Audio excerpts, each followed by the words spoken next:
Tugas Kewirausahaan Pangan, Presentasi Studi Kelayakan Usaha. Assalamualaikum warahmatullahi wabarakatuh. Perkenalkan, saya Novita Lestari dari UPBJJ Jakarta. Ingin mempresentasikan studi kelayakan usaha pangsit saya, yaitu Pangsit Imnida. Deskripsi produk. Di sini nama produknya adalah Pangsit Imnida, dan dia itu termasuk dalam produk makanan ringan, yaitu berbasis pencampuran isian daging dengan sayuran yang memiliki ciri khas rasa pedas yang otentik. Produk pangsit ini memiliki rasa yang pedas otentik dengan komponen bahan utamanya yaitu daging ayam segar, kulit pangsit, sayuran, dan perbumbuan. Penyajiannya yaitu makanan siap santap yang bisa langsung dinikmati oleh konsumen. Dalam aspek pemasarannya yaitu menawarkan produk dengan cara melalui word of mouth, yaitu dari mulut teman ke teman lainnya. Selain itu juga fokus menawarkan dari geografis, yaitu pekerja, mahasiswa, ataupun pelajar. Selain itu menetapkan harga standar bagi para pekerja, pelajar, ataupun mahasiswa. Lanjut, memiliki rasa yang tidak berubah-ubah atau konsisten dengan pedas yang otentik. Selanjutnya yaitu membuat konten yang menarik dari berbagai foto atau video dan menggunakan iklan berbayar untuk menargetkan konsumen. Keuntungan perusahaan kedepannya secara umum yaitu semakin banyak peningkatan permintaan yang ready to eat atau siap saji. Selanjutnya ada inovasi baru atau menambah varian rasa baru, meningkatkan penjualan di online, dan pemasaran yang bertarget dengan menargetkan mahasiswa ataupun para pekerja.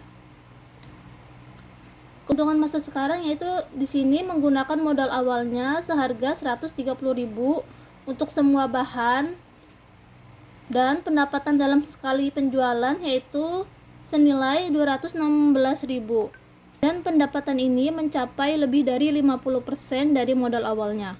Keuntungan 1-2 tahun ke depan yaitu fokus pada pembangunan merek sendiri dengan penguasaan pasar lokal dan meluncurkan kampanye promosi kecil dengan menarik pelanggan baru.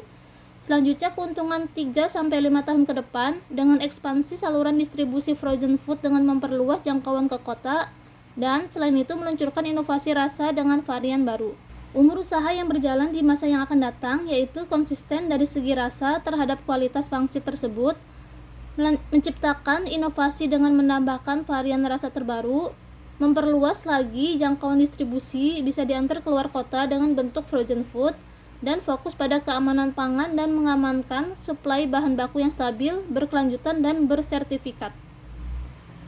Selanjutnya ada faktor teknis dan teknologi ke depan yang akan digunakan yaitu mesin pembuat kulit pangsit otomatis, yaitu untuk kedepannya menggunakan kulit pangsit bikinan sendiri tanpa perlu membeli. Selanjutnya ada mesin pencetak pada pengisian pangsit supaya dapat membungkus isian pangsit dengan takarannya sama dan bentuk yang seragam. Selanjutnya ada pengemasan vakum untuk menghilangkan udara dan menjaga kualitas produk pangsit dalam penyajian frozen food. Lanjutnya ada platform e-commerce dengan penjualan melalui aplikasi pesan antar makanan yaitu GoFood, GrabFood, dan ShopeeFood.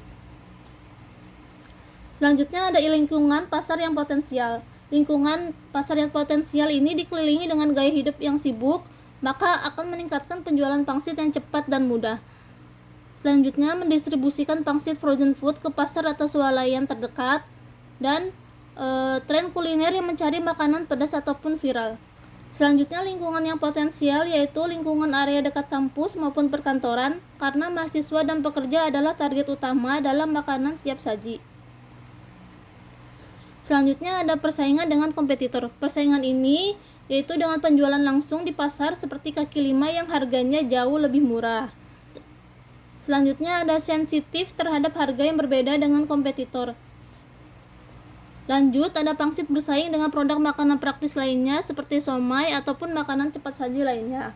Dan perubahan tren kuliner sehingga konsumen akan berpindah ke kompetitor pada produk pangan lain. Selanjutnya ada dampak faktor lingkungan terhadap usaha. Dampak positifnya di sini yaitu menjadikan produk lebih ramah lingkungan dengan penggunaan kemasan yang ramah lingkungan juga.